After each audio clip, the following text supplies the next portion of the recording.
I never expected her to remember my name, let alone everything else. The first time I noticed her properly was on a Thursday morning. The kind of Thursday that feels like it's borrowing the weight of every other day. I was hunched over a notebook in the corner of the small cafe, a half-drunk latte going cold beside me. She came in, the bell above the door jingling lightly, and ordered something complicated, double espresso with a hint of cardamom. Please. And when she turned, our eyes met for a fraction longer than polite. It wasn't bold. It was just noticing. She had this habit of tucking a strand of hair behind her ear while reading. I watched her once, pretending to check my phone, and felt the kind of quiet pull you don't even realize is happening until it has. When the barista called my name, she said it too, and something about the way she did it made my chest tighten. Not in a loud, heart-flipping way, but like the small, precise tug of a thread on a sweater. Subtle, almost accidental, but there. I've been living in a kind of soft isolation lately. Half-written texts to people who probably didn't care, half-dream conversations that ended before they started. I folded my napkin neatly, then unfolded it, then folded it again. It didn't matter. It never does. She came back a week later. I ordered the same black coffee. She ordered the same double espresso with cardamom. She smiled when she saw me, and I realized she'd remembered not just my name, but the way I like my coffee. I wanted to say something, anything, but the words got tangled in my mouth. I said, "Hey," which somehow felt both too much and not enough. She laughed softly and made a joke about the terrible weather outside. I laughed too, slower than I should have, just to hear her quiet chuckle linger in the space between us. We didn't talk much after that, not really. Small things. A comment about the book I was reading. A pause when the latte was too hot. Her eyes flicking toward my hands when I twisted the ring on my finger, and me noticing it. Every tiny gesture became a little weight I carried with me after leaving. I started timing my visits so I'd see her. Not because I wanted coffee. Not really. Because of the way the air felt when she was near. Quiet, yet somehow filled. One afternoon, I lingered longer than I meant to. She had her laptop open, fingers moving fast, and I didn't even realize I'd been staring until she looked up. For a moment, it seemed like the room shrank around us. She tilted her head slightly, a faint smile tugging at her lips, and I felt like a child catching a rare, fleeting miracle. I quickly looked down, fingers tapping against the table, pretending to fix my notebook. She didn't say anything, just returned to her screen, and somehow that silence said more than words could. When she left, I didn't follow her. I watched the door swing closed and the bell jingle fade. I kept my hand near my phone, though I hadn't planned to text her. There was a strange, heavy hope in that pause, like the world was holding its breath. I didn't want to be the one to break it. Then, just as I was about to leave, my phone buzzed. A message. I hesitated. "Hey, did you find a minute for coffee tomorrow?" I didn't know what to feel. Part of me wanted to answer immediately.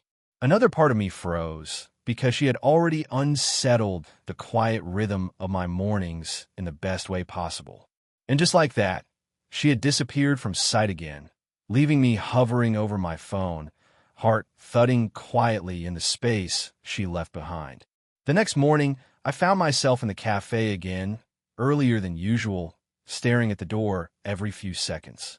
She arrived with the same measured calm, carrying a leather tote bag that looked heavier than it should have been. She waved, and I felt that small tug again, the one that had nothing to do with caffeine or conversation. We sat at the corner table. Her espresso steamed in the thin cup, and I noticed the faint crease at the corner of her eyes when she smiled. "I used to come here after my morning runs," she said, almost offhandedly. It was the only time I could be alone with my thoughts without anyone needing anything. I nodded, not sure how to respond. Her voice was soft, matter-of-fact, but I caught the undercurrent of loneliness behind it. For a moment, we both sat in silence, letting the words float between us. I stirred my coffee slowly, watching the cream twist in the black liquid, and wondered if she knew I was imagining all the things I shouldn't. It was the first time I felt the weight of our connection. She was older, yes, and divorced, with stories I could only guess at. I was younger, still fumbling through decisions I wasn't ready to make. The risk wasn't just theoretical. It lingered in the air like steam above our cups. Yet, even knowing all that, I wanted to hear her talk, wanted to see her lean back in that chair with her hands wrapped around her mug. I taught high school literature for almost 20 years, she added, flipping her hand like she didn't care if I noticed. Some kids you forget. Some kids you remember. Her eyes caught mine, and for a second, I thought she was talking about me. But maybe she wasn't. Maybe she was just talking about memory. I wanted to say something, anything, but the words got trapped behind the thrum of my heartbeat. Instead, I passed her the sugar for her espresso. Our fingers brushed briefly. It was nothing, really. A spark you could deny if you tried. But I felt it, sharp and quiet. She laughed softly when I spilled a little cream on the table, and I reached for a napkin. "Careful," she said, teasing, but not unkindly. Her hand lingered a fraction longer than it needed to as she pushed it toward me. I noticed it. My chest tightened again. I found myself imagining her sitting across from me in other spaces. Quiet living rooms, rainy afternoons, the half-light of evening. I imagined her smile fading when she remembered the reasons we shouldn't. I imagined her hand brushing mine for longer than etiquette allowed. And I chastised myself silently, because these were just imaginings, and maybe they were dangerous. When she finally stood to leave, she touched my shoulder lightly as she passed. Nothing forceful, no grand gesture, just a weightless, careful press of her hand. And I felt it linger on my skin long after she'd gone. I stared at the empty space where she'd been and let the silence fill me. I didn't know why that touch stayed with me. Maybe because it felt like someone finally saw me. Saw her again the following Wednesday. The cafe felt smaller than usual, or maybe it was just me. She was already there, hunched over her laptop, a faint frown knitting her brow. I lingered near the counter, pretending to decide between black and hazelnut, but really just watching her fingers fly across the keyboard. When she looked up, she smiled, but it didn't reach her eyes. Something had shifted. I slid into the booth across from her, and we exchanged the usual pleasantries, but her gaze kept darting to the door, like she was expecting someone else. I have to run an errand later," she said, tucking her hair behind one ear. "Maybe we can," she trailed off, and I didn't interrupt. I just nodded, though I wanted to press her to finish the thought. The routine we'd built was fragile. I could feel the pull, but she kept her distance. She stirred her espresso slowly, watching the swirl in the cup, as if measuring how close she could safely get. I tapped my fingers against the table, imagining the curve of her hand over mine, imagining the warmth I wasn't supposed to crave. A friend of hers walked in, a younger woman with a bright scarf, laughing too loudly. She waved, and our private bubble fractured. She straightened instinctively, smiling for them, and I felt the empty space where our closeness had been, like a chair pulled away at the wrong moment. We talked, but in fragments. A comment about a book I hadn't read yet. A shared observation about the rain outside. Her eyes flicked toward my hands when I shifted them nervously, and I caught myself imagining her hand covering mine. Just for a second, I didn't move. I didn't speak. I just noticed. Later, when the cafe thinned, she leaned across the table to grab the sugar. Her hand hovered over mine. For a heartbeat, I thought she might linger longer. My breath hitched, and I found myself leaning in without thinking. But she pulled back subtly, her fingers brushing mine and then withdrawing. We sat in that quiet, almost touching space for longer than either of us acknowledged. The rain tapped against the windows. I imagined the lines of her face closer, the warmth of her shoulder, the soft weight of her hand in mine. I wanted to close the gap. I wanted to ask something I wasn't ready to hear the answer to. She caught me staring, or maybe just felt it. She looked down at her cup, and I could see the tension in her jaw. I wanted to lean in, to close the distance, but I didn't. I waited, and waited. When she finally stood, gathering her bag, she looked at me for a moment that lasted too long, and not long enough all at once. The space between us was electric, a charged silence that said everything we weren't supposed to. And then she left. The door clicked softly behind her, leaving me hunched over the table, fingers brushing the faint warmth where hers had been. Almost too close. Almost a confession. Almost a line we weren't meant to cross. Yet, It was late afternoon when I found her on the bench outside the small park near the cafe. The sky had that washed-out gray that made everything feel softer, quieter, like the world was holding its breath. She was reading, but her bag lay open, papers spilling out a little. I hesitated, unsure if I should sit or just walk past. "Hey," I said softly. She looked up, startled for a second, then smiled, a little tight, a little forced. "Hey," she replied. Then she paused, as if measuring how much of herself to show. I sat down beside her, careful to leave space, but close enough to feel the warmth of her shoulder in the cold air. We didn't speak for a few beats. The quiet pressed against me, but in a way that felt familiar. I watched the way her fingers grazed the pages of the notebook, her thumb brushing lightly over words I couldn't read. I haven't been coming by as much," she said finally, her voice almost drowned by the wind in the trees. "I don't know, maybe it's better." Better. That word made my chest tighten. I wanted to reach out. I wanted to ask why. But I stayed silent, letting the pause stretch longer than it should. I imagined her laughing with someone else, the way she had with that friend in the cafe. The thought made something hollow in my stomach, something I wasn't ready to name. I wanted to tell her, no, I needed to tell her, that mornings without her were quieter than they had any right to be. That her absence left a weight I hadn't known I could carry. "I keep thinking," she said, almost to herself, "that maybe I don't know, messing things up." Her words trembled just slightly. My fingers twitched. I wanted to reach across the bench and brush hers, to steady her, to hold the moment before it fractured. But I stayed still. She sighed, a long, slow exhale, and looked at me. "Do you ever feel like you're too much? Or not enough?" I froze because I did, and I also felt like she was asking me that question, but couldn't say it straight. My throat felt tight. I swallowed and leaned back slightly, letting the empty space speak for me. Her gaze softened. For a moment, she looked like she might lean closer, like she might bridge the gap we had spent weeks circling. But then she pulled back a little, tightened her scarf, and looked away toward the trees. I should probably go," she said, almost casually, but her words had a weight that pressed into the silence between us. I didn't move. I wanted to ask her to stay. I wanted to confess that I'd been thinking of her every day, imagining what it would be like if nothing got in the way. But I didn't. I only watched her fingers linger on the strap of her bag, watch her chest rise and fall with that faint tension. And then she stood. I wanted to stop her, to say something, anything, but all I could manage was a soft, "Okay." She glanced at me over her shoulder.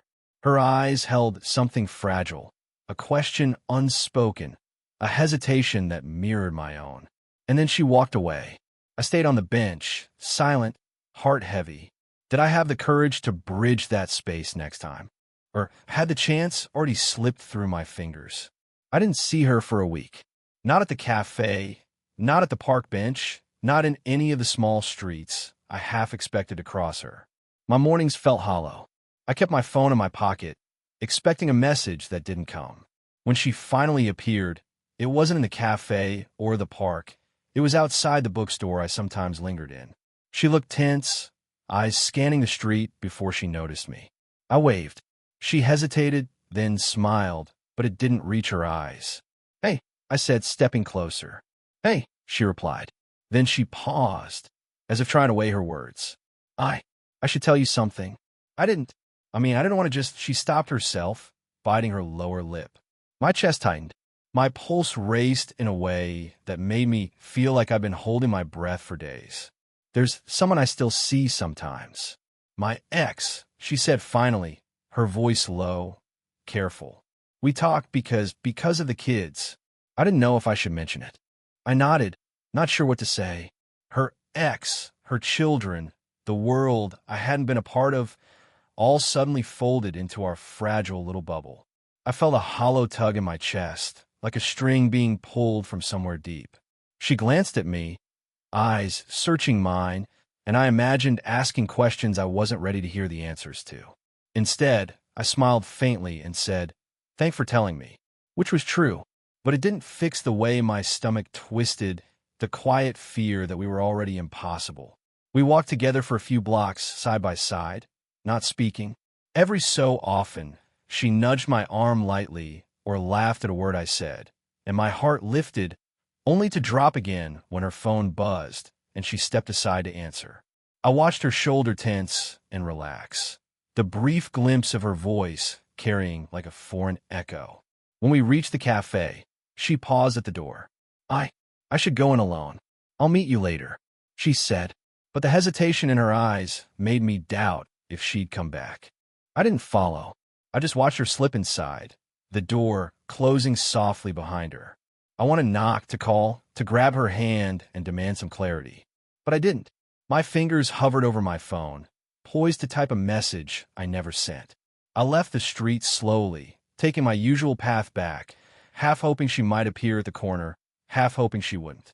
The rain had started, light at first, then heavier, and I imagined her walking through it, oblivious to me standing there, frozen. That evening, my phone lay on the counter. A blank screen. No message. I didn't feel heartbroken. I felt paused, like life forgot to finish the sentence. I folded a napkin in my hand. I unfolded it, then folded it again. The motion didn't help. Nothing had changed, except that the space where she should have been felt impossibly large.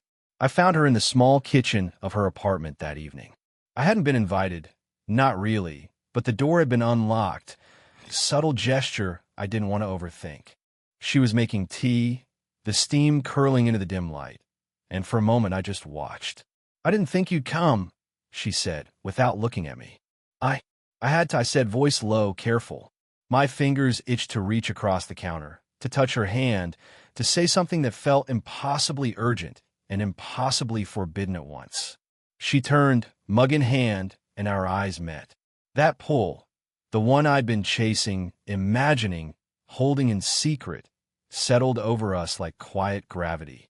I started, then stopped. Words felt inadequate. They always did. She tilted her head, waiting, but not pressuring. The room smelled faintly of tea and old books, and I realized how much I'd imagined this, each detail rehearsed in silence. "I don't know if I should say this," I murmured, "or if it even matters." Her hands rested on the counter, steady, her fingers brushing the edge. "Go on," she said softly. I've been thinking about you all the time," I admitted, just barely above a whisper. "Not just here or in the cafe, everywhere. I know it's complicated, your life, my life, but..." I stopped again because the words felt too big, too fragile. She didn't move, didn't interrupt. Her eyes softened, like she understood the weight of every unspoken thing. "I don't want to ruin anything for you," she said finally. I can't promise what I don't know yet." I nodded, swallowing. The air between us was taut, filled with all the things we hadn't said, all the risks we'd been skirting around. I wanted to reach out to bridge the small gap of the counter, but I hesitated. Then she smiled, faint, almost shy, a small, human gesture that said more than words could manage. I felt my chest loosen in a way it hadn't in weeks. I didn't know what the next day would bring, or the next month. But in that moment, I let myself exist in the space we had carved together, fragile and imperfect. I touched the rim of my mug. She glanced at me. "Okay," she said softly. Not as a conclusion, not as a surrender, just a simple acknowledgement. I nodded back. "Okay."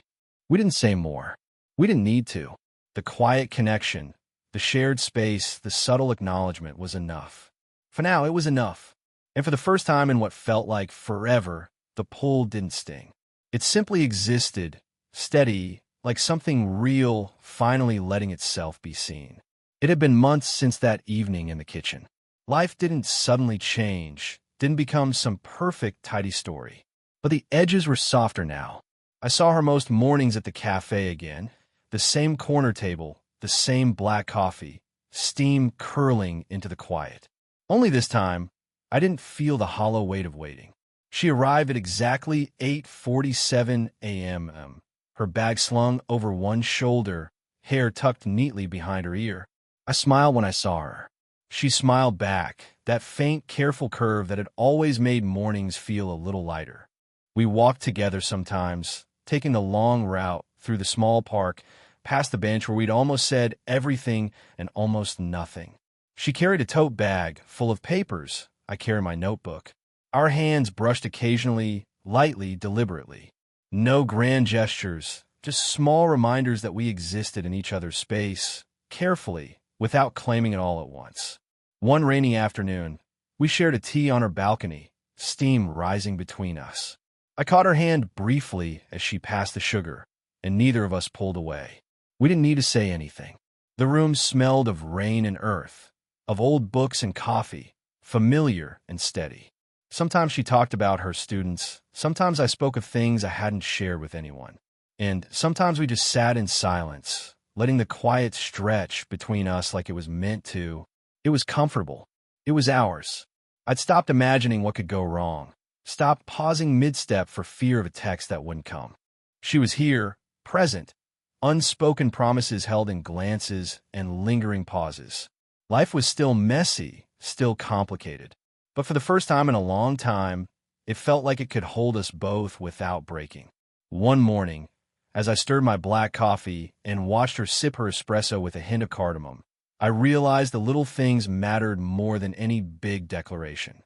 The way she folded her napkin, just so. The way she laughed at my half-baked jokes.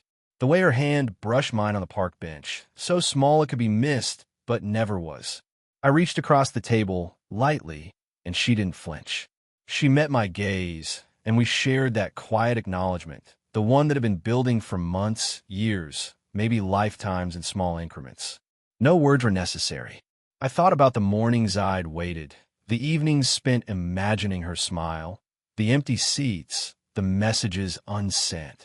All of it had led here to a gentle, steady kind of presence that didn't need to be loud to be enough. As she walked out later that day, shoulder brushing mine, I felt it again, the subtle tug that had started it all. Only now it didn't sting. It simply existed. And for a long while, I sat with that warmth, sipping coffee, thinking, she remembered me. Always in the quiet ways that mattered.